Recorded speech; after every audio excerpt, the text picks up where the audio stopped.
Les risques financiers liés au climat découlent des impacts physiques du changement climatique sur les infrastructures. La prise de conscience de ces risques s'élargit progressivement à l'ensemble du secteur financier.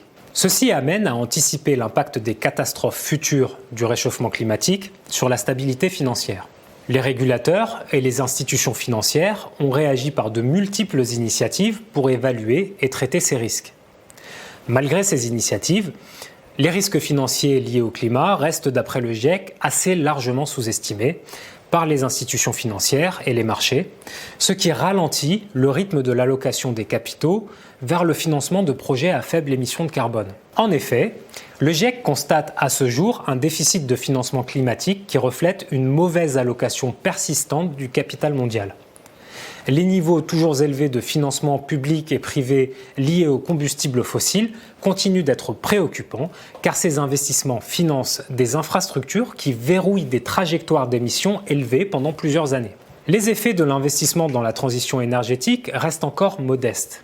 Pour répondre aux besoins de déploiement rapide des options d'atténuation, les investissements mondiaux devraient être multipliés par un facteur de 3 à 6, estime le groupe d'experts.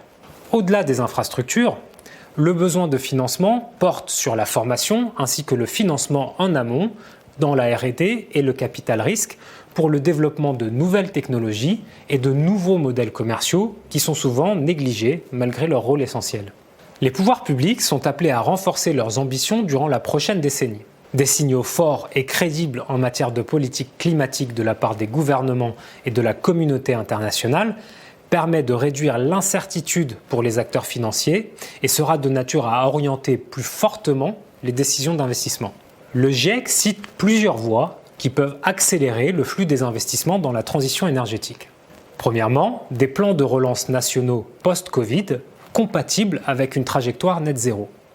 Deuxièmement, le développement du marché des obligations vertes et des produits de finances durables.